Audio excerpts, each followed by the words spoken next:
All right, we are going live.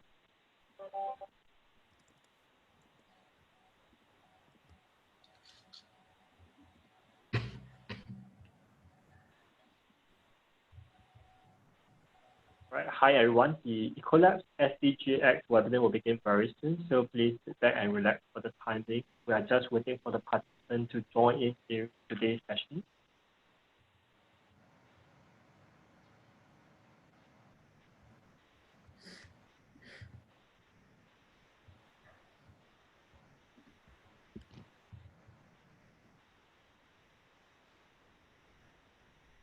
Right, maybe I will begin with the introduction.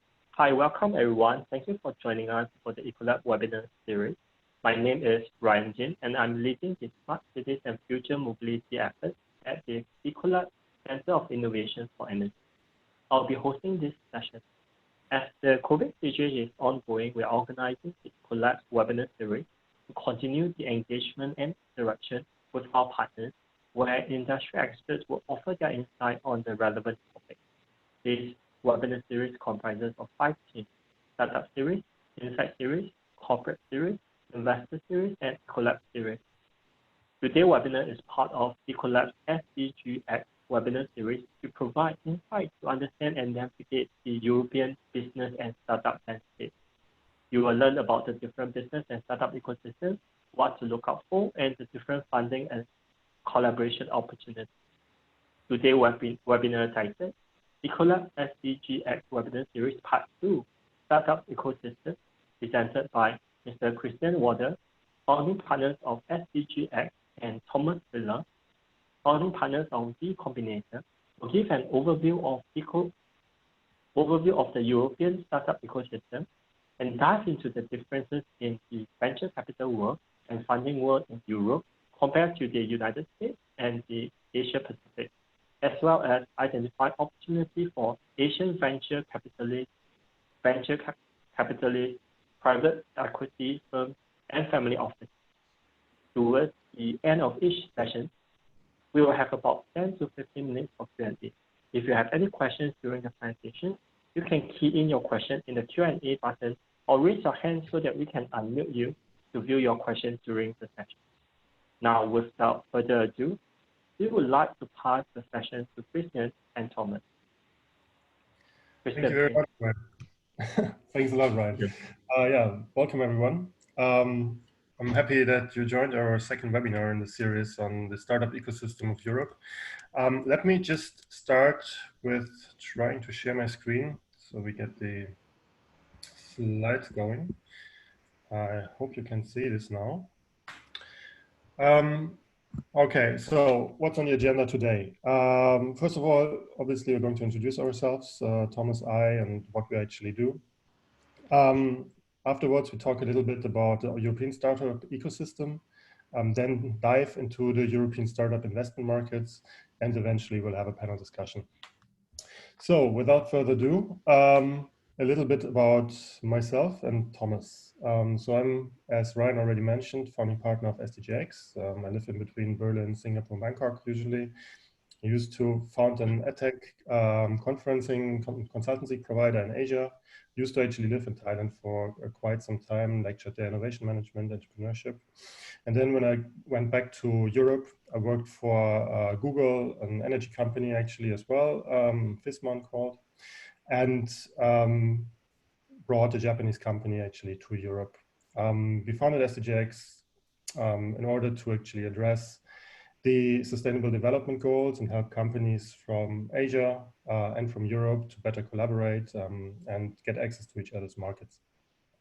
So that's from me. Thomas, do you want to introduce yourself? Yeah, thank you very much. My name is Thomas Piedler. I'm founding partner and managing director of Combinator in Vienna.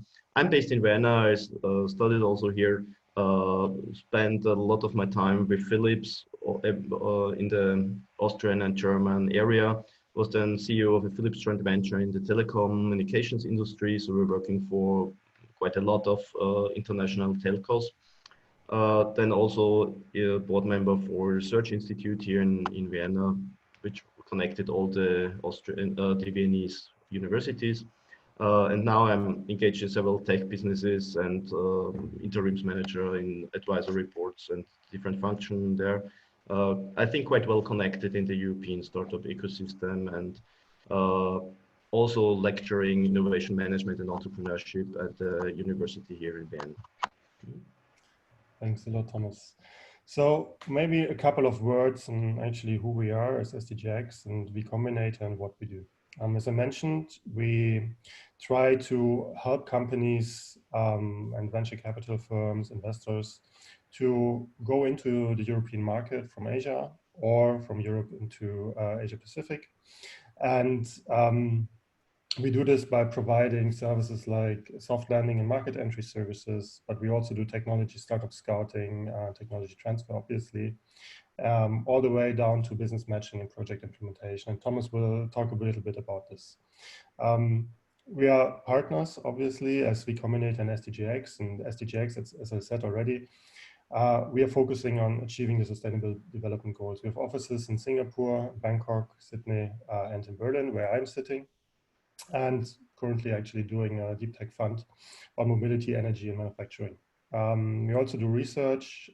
We have in Thailand a collaboration, for instance, with the AIT, which is the Asian Institute for Technology, where we do research on the impact of technology on social development. Because we think that to a certain extent, when technology is adopted, it should be adopted in a socially appropriate way and not necessarily always, or it's not necessarily always done that way. And on top of that, obviously, we work with V Combinator, so I let Thomas tell a couple of words on that. And with V Combinator, in fact, we doing tech transfer from different regions and different industries, bringing together startups and high-tech companies, and also old corporates, let's say it that way, to connect them in a way that they can grow in, bring in interesting technologies from different regions, mainly to Europe, but on the other hand, also bring interesting technologies from Europe to other countries. So we do it in both ways. Till now, mainly, I have to say, in the region Europe, Israel, and a little bit Asia, but we are now really looking forward to work more with Singapore area. Yeah, that's what we do, in fact. So we come anyway later to the point what we think we are doing different regarding other programs that are available. Yeah. But one thing we have here as well, we operate here in Vienna, the high-tech startup campus, which is a quite huge several huge facilities, mainly former Philips factories, which are now transformed to a high-tech campus, in fact, where we have more than, at the moment, it's even more than 150,000 square meters of office production laboratory. So we also bring here, if it fits to the location, new high-tech companies, which have also a quite nice synergies with the local ones. So, for example, the local ones is here also Stream Unlimited, which is the only Austrian company where Google is involved. So we have here quite a vibrant setup of old and new companies and startups, and also we get a lot from the universities here. And it's really nice to see how they work together and how they grow together here. So what's now the key question? What do we do differently? Because there are a lot of accelerator programs, startup hubs, whatever, here also in Europe. Our main idea is that we entirely focused on customers, in fact. So we always say we are not interested in making and telling startups how they should work and what they should learn and so on, but we bring them the first customers, in fact, yeah? Because we think that's the main proof of concept if you have somebody paying for that service or that product. And that's our main goal before we start all the other things that are necessary to do it. And then based on that, we build up the organization. We come anyway later to an example how we do that. The other thing is we built an extensive industry network. So we are cooperating with other tech transfer centers and corporations. So we have a very strong network in the European industry. On one side based on our direct managing partners here in Combinator, which have all quite long track record in international corporates and international functions. And on the other hand, on cooperations with different tech transfer centers as well. Yeah, and that's also an issue what we offer here. If a startup or a high-tech company is coming to another country or another region, like from Asia to Europe, it's always an issue how to start. There's a lot of work of how to build the organization and that stuff. That's something which can be easily done by us. So we have also the resources. I myself and also my partners are quite often in interim management functions where we say, okay, we help our partners to come here, make the first contracts with the first customers, build up the organization, take the functions which are needed ourselves or with partners, and then build based on the market traction, we build up the organization then until we can get out again of that whole process, and it can be taken over by the companies themselves. Yeah, I think that's maybe the interesting thing. It's always, if you tell about it, it's maybe hard to see how we concretely do it. So we said it's good to make a case study on that. It's from 2018 to 19. We introduced an Israeli company. They had a quite interesting technology. It was visual quality control and inspection in the producing industry. So what did we do with them? First, they presented to us the product, and we made a quick pre-evaluation. That's also where we always go back to our we call it always network of trusted partners, because these are all corporate professionals which are quite long in these functions and these companies. So it's just a call away. So for any product or service we work with, you can be sure that we have a background ourselves, or we have the access to those guys, and we really have, within one day we can check if this is a good idea, if this is an idea with a potential here in Europe or not. We found that quite quickly. They said, wait, if that really works, well, these guys from Israel in that case tell us that how it works, then it would be a real impact for the industry. So we started to do that. We made a market assessment then where we looked in a broader way, where are potential customers and is there really a strong need in that, what they offer. The result was very quickly very positive, I have to say. So we started then directly the pilot project acquisition part. In parallel, we checked all the legal issues, regulation issues, and also funding options to not to lose some time here in the process. And quite quickly, we got 3 pilot projects with potential key customers. So this was nicely distributed in the economically most valuable key area. That's the DACH region. That's Germany, Austria, and Switzerland, in fact. And so we had 3 pilot projects, one in Austria, one in Germany, one in Switzerland. We also split it over the industries. So one was in automotive, one in fittings, and the other was electronic controls. And we also split it in the sizes of the pilot customers. One was a multinational corporation, the other one was a big SME, and the other one was a smaller SME. So we really immediately, only out of the 3 pilot projects, we got very efficiently a nice overview how the market reacts on that product. In parallel, we built up a strategic financing round, also an interesting part on that. We come to that point later, how the financing ecosystem looks here in Europe. It's slightly different, quite different to United States or others we know. So in that case, we worked quite, or in many cases, we work quite often with family offices because they fit quite well to this. In that fact, to that product, it were some family offices which are connected to huge industries. So you directly get the money, in fact, from from your customers company, in fact. And yeah, based on this positive pilot feedbacks, we set up also the local organization and facilities. Then there was the pilot conversion, where we brought the first customers to, or the first pilot customers to really paying customers, and also to references. So we got reference customers, testimonials, which really have a value in the industry, and are like a, what's it called, like a lightning tower. Yeah? So all the other guys in the industry know these companies and the partners. So if they say this is really something valuable, then that's like that's the perfect proof of concept you can have. Yeah? In parallel, we expanded in a second round the pilots to 15 pilots in Spain, France, Italy, Hungary, and also over other industries. Till that point, in fact, and you see it on the bottom line, the whole project was operated quite in a stealth mode. So there was no public communication about it, and it was really only known to a very exclusive round of people who were deeply involved in the whole process.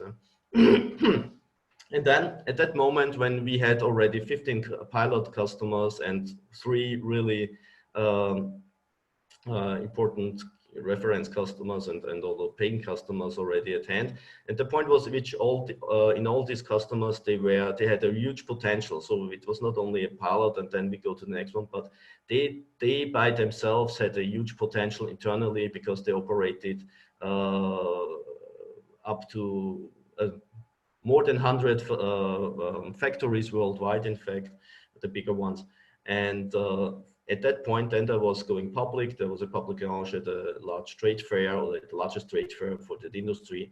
The product awardee was awarded as best startup of the show, and there was a lot of public relations then. And from that point on, we really started with the business model, and then it really got public and broad. We started with business development, and the scaling, and then we staffed it and so on. And then it was something like the handover from interim management functions to regular operations again. Yeah. I hope that gives an idea how it really works. Yeah, there are several others we worked with.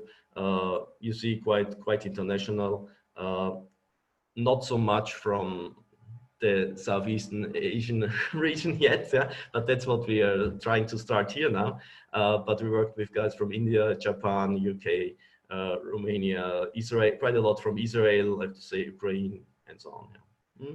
And also in a broad area of industries. So that's also an issue what we clarify immediately in the beginning.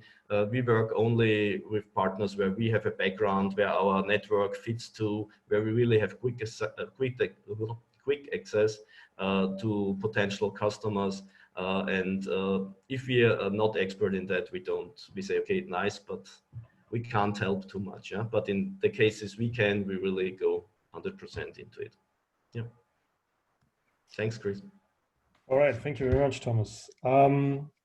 We have at the very end a panel discussion and Q&A. So if you have any questions, just note them down, or maybe just write them already in the Q&A. All right, the European startup ecosystem in a nutshell. Let me introduce you to Europe, so to speak. What's very important to know about Europe is that it's not really one ecosystem. In fact, it's actually an interacting network, if you want, of individual cities, individual areas that have their strengths, that have their weaknesses, obviously, as well, but that are all interconnected. And that very much replicates the European spirit, I would say, where you don't have really borders, but where you still have countries with their own language, their own preferences, their own culture, right? So it's quite complex to look into this, and I'll try to break it down as easy as possible. So basically, in Europe, you have 4 hubs. That's London, Berlin, Paris, and Stockholm. That's not surprising. Those cities usually make it in every startup report that you have seen about Europe, at the very least. It doesn't matter if it's Startup Genome or where I have it from the European Startup Initiative. They comprise the largest amounts of funding rounds. They are always the capital cities, as you can see. And they have very different functions. So London, unsurprisingly, is a fintech hub because it used to be, or it still is, financial center of Europe. Brexit will probably change that, and Paris or Frankfurt are going to become much more important, most likely. But nonetheless, it's still at this point the most important fintech hub, and you can see this, for instance, Barclays Bank has the Techstars accelerator run there for several years, and so there's just a massive ecosystem. Stockholm, maybe not so much known, is the entry point into the Nordics. So if you want to do something within Finland, Sweden, Norway, and also partially Denmark, that's the way probably to go. And what unites that is that there's a very high quality of a very friendly ecosystem. If in all four cities, actually, very good access to funding. But the majority of stuff that comes out of Stockholm is very strong AI and data driven. You can see the word clouds there. That's what's actually on their mind or on this ecosystem's mind right now. In Paris, it's COVID-19. So in fact, you can see this in every word map right now. And that's because the European Union has started a lot of initiatives on COVID and provides a lot of funding for technology solutions in this direction. If you have been in the first webinar, we have talked quite a lot about Berlin, but just to re-emphasize on that, Berlin is extremely strong when it comes to smart cities and infrastructure, and also slowly getting into health and biotech. It's, of all the cities in here, the cheapest city still, so that's something that makes Berlin very interesting for companies that want to start, because you get a really good value for money. That's only probably beaten in Central Europe by Lisbon and maybe Barcelona. And I will get to this in a little bit.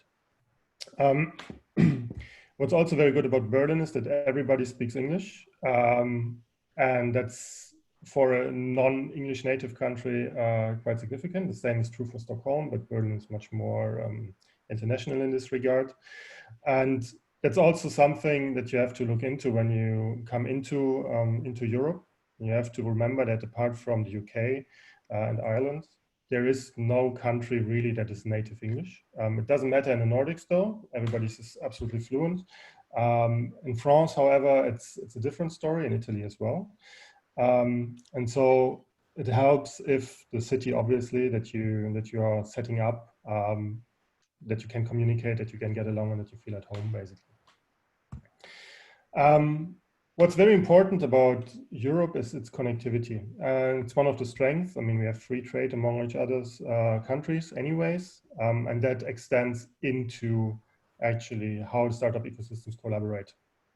So we have the axis London, Paris, Berlin, Amsterdam, Barcelona, and Lisbon, which the 6 cities basically capture most of the VCs, they capture most of the money, and they are quite complementary to each other. So for instance, if you are in London, it's extremely expensive, same for Paris for that matter. It's not so much in Barcelona and Lisbon the case. So what you have from time to time is that the development, so the software development is actually then in those countries, like Spain and Portugal, because it's just very pleasant. It's still very good infrastructure, but it's relatively cheap. And at the same time, you have the business development and marketing in locations like Berlin or London, Paris, and so forth. So that's what you have to keep in mind.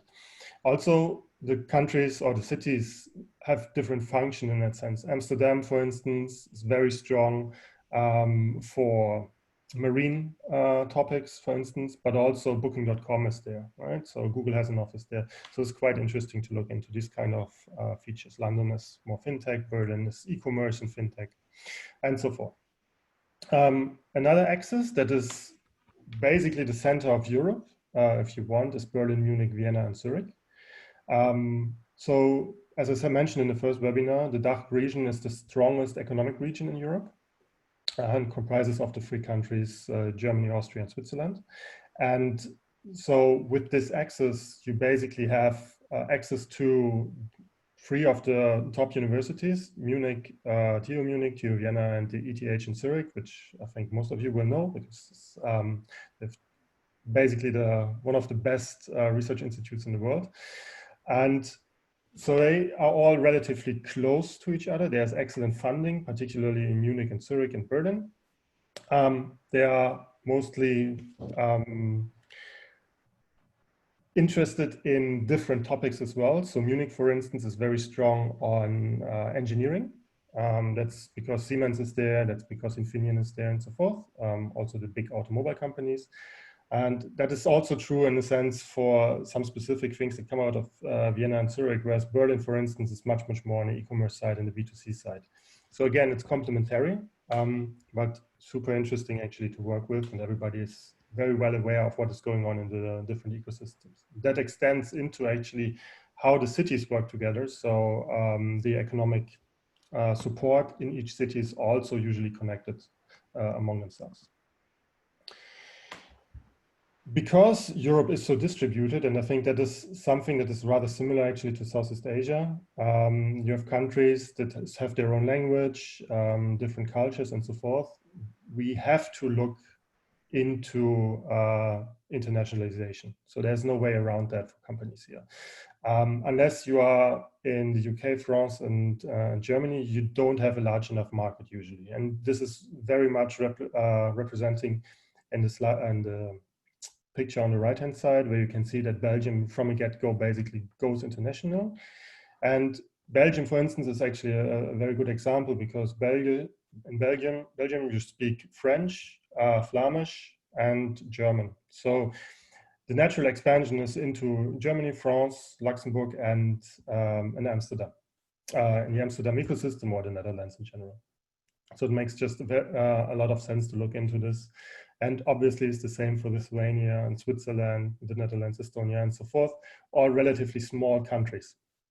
But nonetheless, and most of you will know this, Germany is the largest exporting country in the world. And hence this comes just very natural to most of the countries in the European Union to go abroad. Also interesting, I think, is that each ecosystem has its specialization. I hinted on this when I mentioned where you put your development team versus where you put your business development team, but this goes further, right? So for instance, within Germany, you have the assumption that Berlin is more on the B2B side, the B2C side, sorry, and that's mainly because Rocket Internet, who you I think all know, because they went big into Southeast Asia and founded Lazada, for instance, started. So they have been driving the ecosystem for as long as we can think, and we have now in Berlin, Zalando, for instance, did an IPO, and Zalando originally was a Rocket Internet company. And it's now the largest fashion online store in Europe. At the same time, Munich is more traditionally towards high-tech companies, and that's now getting slowly a strength that deep tech topics are coming more and more into focus. And so it's slowly shifting. Munich also has a lot of old money, basically. So there's more into family offices. There are lots of VCs there. And that's also very interesting to look into. So very different strength. And London then again is the financial hub, obviously fintech sector. Again, London, Paris, Stockholm. They are cities that within their countries are attracting almost everything. There's not really a second place that is relevant really. And so the connections into the industry in these cities are very, very strong, because everything is condensed around those hubs. You don't have that, for instance, in Germany, right? Because it's a federal country, so you have better access, for instance, into industry, say in Cologne or in Munich, than you have that in Berlin. But it's very important to look into this if you are a startup or a company that wants to go into Europe, because you need to be close to the industry and you need to understand the focus the different cities have in order to make the right decision where to actually go. We also obviously have some of the largest conferences and summits in the European Union. The Web Summit should be known by everyone, the same with Viva Technology and Slush, probably also the next web. There are a couple of conferences that are coming up. Bits and Pretzels was very large last year. I even had Barack Obama coming. That was really interesting. The Pirate Summit is more a fringe event, also very, very cool though. Very interesting conversations, much more founder driven. And then much more financial driven is the NOAA conference, in fact, organized by a former M&A company. And it ends in Berlin and London. So if you want to raise money, meet investors, that's probably a good way to go. However, these are all purpose conferences, as I would call them. So if you really want to see a specific solution, that's not the way to go. It's nice to get a glimpse of the ecosystem, but by no means it's the best place to make actual business. And that needs to be, you need to be aware of that. Maybe to give you an idea what Europe has to offer in terms of startups, and also in a sense of how distributed it is. And I've selected from different industry a couple of companies just to give you an idea. So for instance, Vienna, we have Vitrea Lab. It's basically quantum technology, a new way on doing glasses for the glass coverage for mobile phones or all kinds of screens. Much more energy efficient, very cool technology. So we'll have massive application in manufacturing industry. Comes out of university, so it's a spin-off. I haven't mentioned Vienna before as one of the main centers in Europe. However, as I said, it's excellent. There are excellent research facilities and still in a very good system and a very good spot to expand, let's say, into CEE, so Eastern Europe or the rest of Central Europe, and obviously also Germany and Switzerland, as they speak the same language. Then we have from Bristol, UK, again, not a startup hub. We have a very cool company called Open Bionics. So they 3D print protheses, mainly for children. So that's at least how they started. And it's the first 3D printed bionic arm that's actually clinically approved. And what's particularly cool about that, and why I personally love this company, is that they brand this and style this in a way for superheroes. So it becomes actually an asset for the kids that lost, for instance, their arm and need to comprehend and get along with their life, and it gives them an opportunity to actually be superheroes. So they work with even with the Star Wars brand, and so you can become a stormtrooper or Darth Vader as a child, and I think that's pretty cool. Also technologically, obviously. From Stockholm, we have a company, for instance, called Blixt. They do microcontroller circuit breakers. So also extremely cool. It's completely software driven, and it's, you can just program everything basically on that. So completely shift in how circuit breakers actually work. Also very cool software platform business model from Stockholm. In France, you have something called Prophesis technology. It's basically patented sensor and design AI algorithms that mimic the eye. Also very interesting because they change basically how traditional image sensors work. So it's event-based, like the human eye does, and it's not just looking at basically pixels, right? So it's an excellent thing. I think they got funding of 60 million and so, and it's going to be a massive technological change. In education, from Warsaw, Poland, Eastern Europe has actually amazing technologies and an amazing ecosystem, but it's not as well funded and as popular, I would almost say.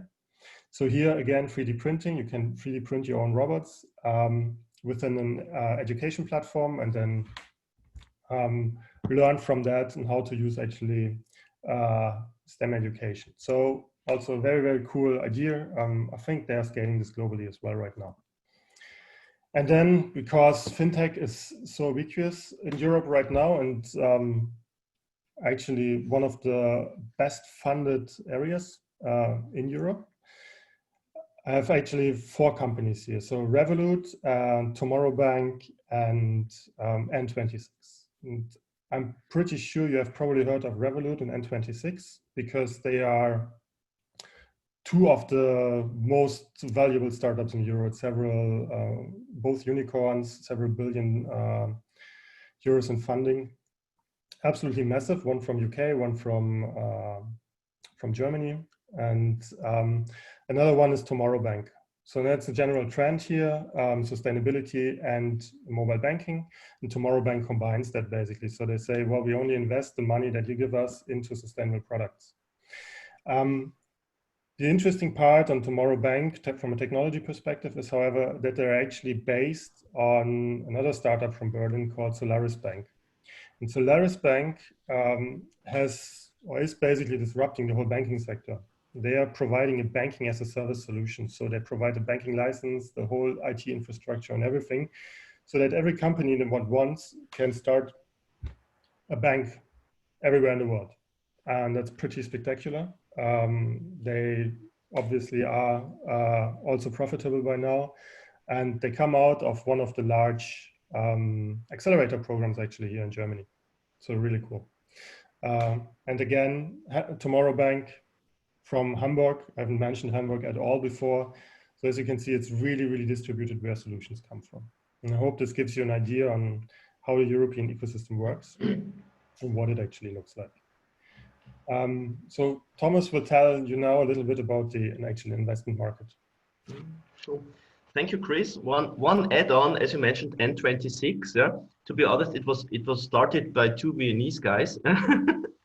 But then very quickly started proof of concept, but then very quickly went to Berlin to grow big, because exactly for banking and that Germany, you're much better situated. Okay, so now let's go further a little bit how it looks from the investment side. Yeah? So in fact, Europe has 22% of the world's companies, but only 5% of the world funding. Yeah? So the first thing you would say, okay, there's a great opportunity here for investments. Maybe you can go to the next slide. And here you see it in a clearer picture. So related to the US, it's completely different. That has, of course, also a reason behind that, because Europe or in US, you always you have a big, very homogeneous market. Yeah? In Europe, the market is much more fragmented. No, come on, where's the word? Fragmented, yeah, it's right. Okay. And so you also have the strategy how startups grow in the US are quite different. Huh? So in Europe, you always have smaller investments in a small market segment, and then you grow sequentially. In the US, you grow very big immediately from the beginning. If you look more structured to it, if you look at for a market size, as I said, US quite big, continental Europe smaller and more fragmented. I have to say continental Europe, we use this term here in relation to US. With continental Europe, we exclude UK and Israel. But of course, with London, Tel Aviv and Berlin, you have already two from the three big startup capitals are not in the European Union, but we usually use it to say it's the European region, yeah, because that's where they are in. The required funding to approach such a market is in the US, of course, much bigger, because you immediately have to go to the whole market. In fact, in continental Europe, you start usually with a smaller market in one country, like for example Austria, which is not that big. Make proof of market here, proof of concept, proof of market here, and then go to the DACH region and to Europe, and then to grow internationally. So you don't need in the first phase, in the seed rounds, you don't need so much. Can you stay? Thanks. In the seed rounds, you don't need so much money for that. But that's also a little bit a problem here in Europe, is that there's less later stage funding available.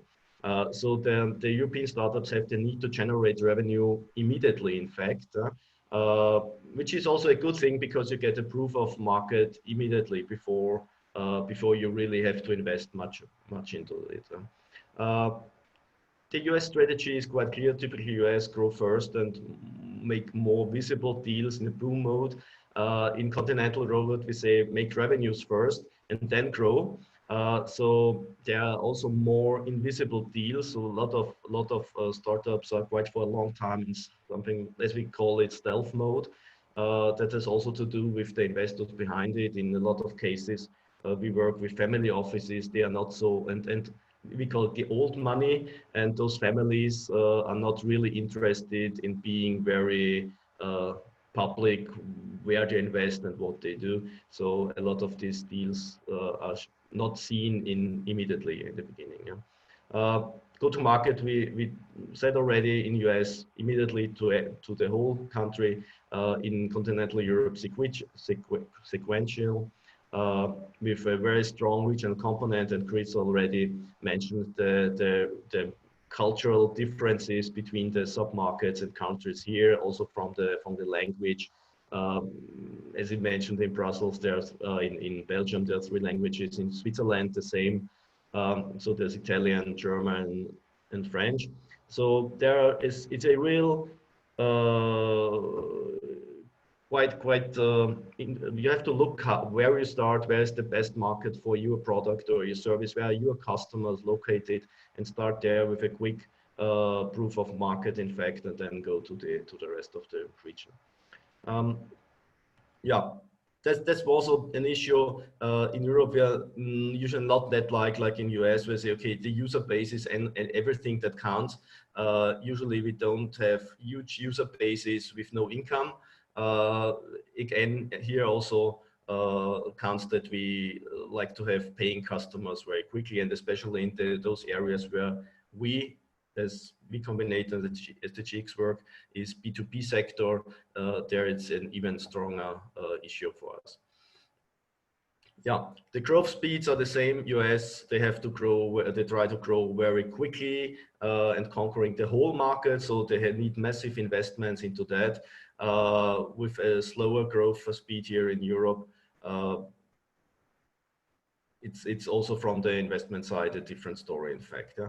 Also, decision times in US, it's much faster to come to a decision for an investment than here, and that might be if you make a conclusion that in US it's an investment as an industry, and here it's more or less handicraft and based on good networks and connections and to bring up the businesses. Thanks. Yeah. Yeah, here we see a little bit the sizes and the relation of the early stage investments, and we see that with nearly 64%, it's mainly business angels, higher net worth individuals and family offices who take over the early stage investments here. And not so much typically VCs. That is also to do that for the big VCs, the investment sums are too low. Yeah? So this is more, this early stage here is more the area of family offices and business angels, in fact. Let's go next. Yeah, here's a nice chart where you see the fundings in the relation to the areas, and it really brings again what Chris mentioned already before. Of course, there where the big hubs are, startup hubs are, there are also the biggest funds. Here you see, of course, the biggest one is London and Cambridge area. And we also see here that the Eastern European region, that's more to the right, is not so well funded, but, and we have to say that, there you get excellent engineers, very skilled people, cool startups, but they very quickly move out of the country and come to the Middle and Western Europe region. So, and you see exactly in the middle is this axis with Germany, Austria, Switzerland, the DACH region, which is in fact, I think a very nice position, because on the one hand, we have just within 3 flight hours, we can reach immediately, we can reach every area of the region. This especially Germany, Austria, and Switzerland are also well connected through the common language. And we have a very strong connection to the Eastern European area. So we get very well educated and very motivated people from there. Also, you see, and Chris mentioned it as well, you see also that the costs of living are moving from London side, which is in Paris, which is where the most expensive, in fact, to cheaper areas like like Middle Europe and Eastern Europe, where it's very cheap, in fact, and to the south, where Spain and Italy is also a little bit lower, quite lower from the expenses you have to take there. Yeah. Thanks. Yeah, if you look at which industries the investments are, a clear winner of that is fintech here, but immediately followed by enterprise software. So we have a very strong B2B economy here. I have to say also healthcare is very strong here in Europe, energy, transportation, food, and then comes all the rest. Travel also is an issue here, especially in the Middle European and South European areas. But I would say with the first line, fintech, enterprise software, health, energy, transportation, and food, you have covered more than 80% of the whole thing. Yeah. Yeah. That's also a point that if you ask European investors how easy is it to make cross-border startup investments, it's something which is not so they don't feel it very easy, yeah, but it's more, I think it's more an issue in the mind, yeah, because exactly that's where we come in and we help to do that, because what we see is there are a lot of very local ecosystems. There are local startups, local corporates, local investors working together, and one of our main visions or main tasks here as Combinator is to interconnect those, because that really makes sense. There are huge synergies in between, yeah, as we see, and that's what we are doing. So we are capitalizing, in fact, on the factor that most investors here in Europe are very locally thinking, I have to say, yeah, and we always motivate and bring in also international investors and partners because we're living in a global world, in fact. And as we talk now here between Singapore and Middle Europe, Chris in Berlin, me in Vienna, yeah, for us it doesn't matter where a company is, where the company and customers, if it's a production thing, should be maybe closer, yeah. But for a lot of services and products, it doesn't matter where the people are and how you work together, and especially in the investment side. Yeah, so our recommendation based on that is we have to decide right from the start on which specific European regional market you should focus, immediately generate revenues, and then becoming a dominant player and then conquering this segment or this, let's say, niche market, and then expand to other regional markets. That's the typical, and I think, best strategy here in Europe. All right, thank you very much, Thomas. And that brings us actually to the end of the slides. So we're happy to take questions now. Please go ahead, ask wherever you feel like, and we try to actually answer them. All right, thank you so much, Christian and Thomas. So for the audience, if you have any questions, feel free to raise your hand or type in your question in the Q&A box so that we can address your question. All right, we have a question from Raul. Raul, you're allowed to talk.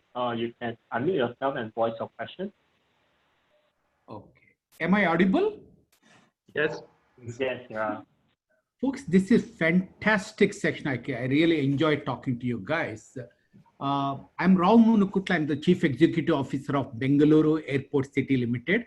We are one of the fastest growing airports on planet Earth. I'm a Singaporean, studied in NTU, currently working here in Bengaluru. So my question is how this European startup ecosystem can work with Singapore and with Bangalore. Bangalore, as you know, is one of the startup hubs of the world, like Singapore and like Israel and all. How can we set up a network of ecosystem? And I invite you guys to be part of our Bengaluru airport city. Mm-hmm. Cool. Yeah. Maybe I start if yeah. Exactly. Thank you very much. Also for your comments on our session. We really appreciate that. Yeah, that's exactly what we are doing. So we are bringing connecting like we're doing it now with EcoLabs. So we're saying, okay, what really cool startups do you have which might have an impact on the European industry and which can cover a need we have. We have our fingers in the main industries here in Europe, so we have, I think, quite a good knowledge what the needs are there, yeah, and can very quickly decide is there a startup in your region or in your environment which could be interesting for the European industry, and if that answer is yes, and we got positive feedback from our customers and our partners, we can immediately set up a process how they could expand to the European region and vice versa. Yeah. So if you're at the airport and you have some specific needs which you couldn't cover in the local region, and you have technologies you see here in Europe or in our network, we are more than happy to connect you and bring it to your place. That's brilliant. So I will send an email and reach out to you guys, and so we'll stay in touch, please. Thank you. Perfect. Looking forward to that. Right. Thank you so much. Do we have other questions from the audience?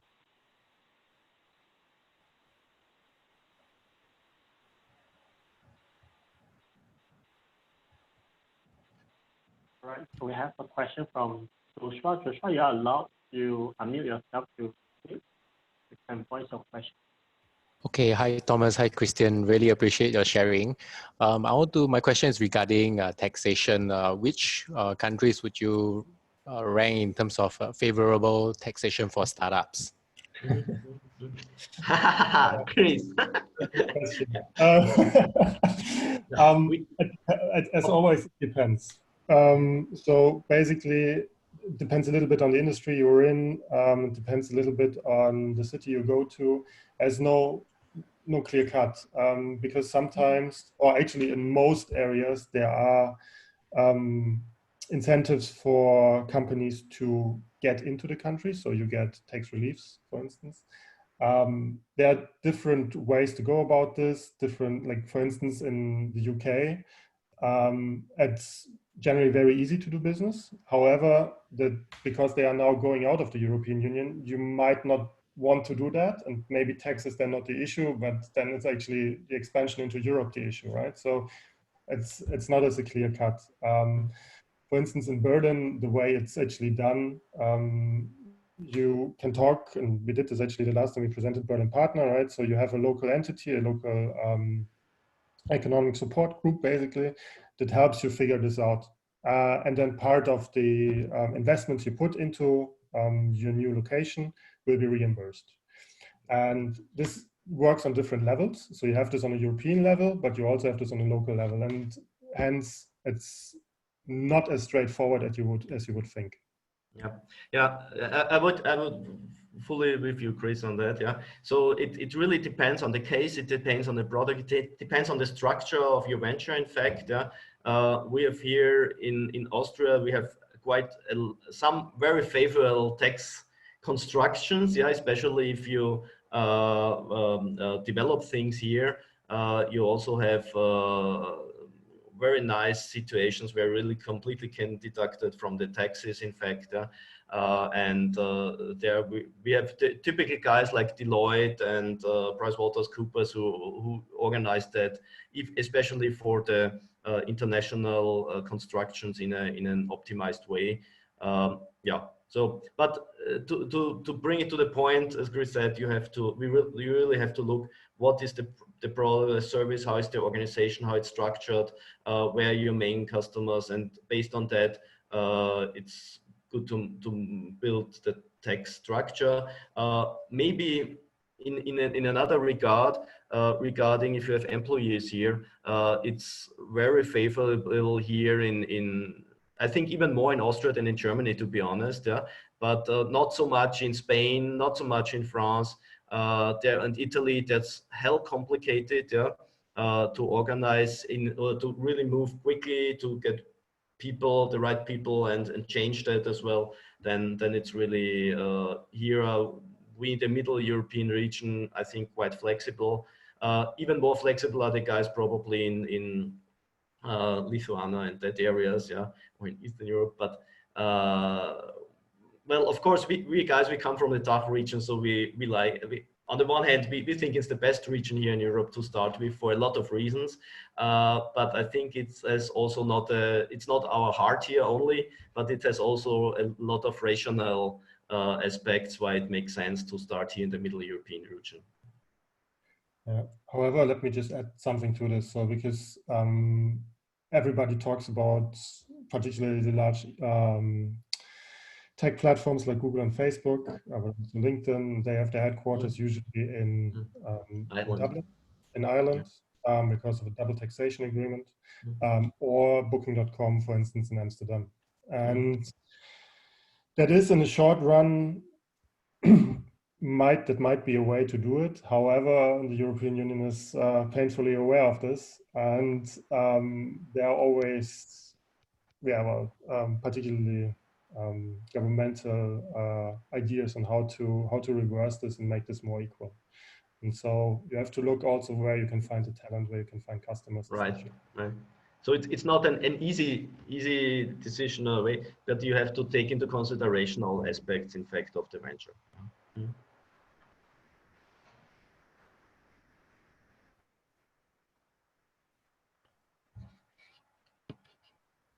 Good.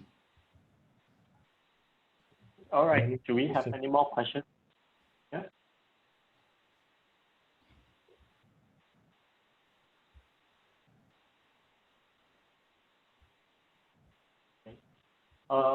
Seems like we don't have any more questions for the time being. Christian, you mentioned that we have another panelist to share. Yes, I think he can't make it. He sent me a message that he's still stuck. So I'm very sorry. We wanted to actually have a venture capital colleague of ours join, but unfortunately he can't make it. So yeah, we have to to skip that. Yeah. But anyway, guys, if you have any questions, so Chris and I are happy to answer all of those. Also later, just contact us by mail or whichever channel is suitable, and we can discuss more into detail than whatever your ideas or questions are about it. Right? Just share the screen so you can see our 2 email addresses. You can also distribute the slides afterwards, so you get access to that and can further look into what we presented. Cool. All right, so later actually we will, at the end of the sessions, there will be a survey for all the attendees to fill out to help to give us more feedback to make to enable us to continue to have excellence webinar in the future. So do follow us on the EcoLabs LinkedIn page and join us live this Friday morning, 19th of June, for the next EcoLabs Webinar Series in Canada, a conversation on clean tech innovation.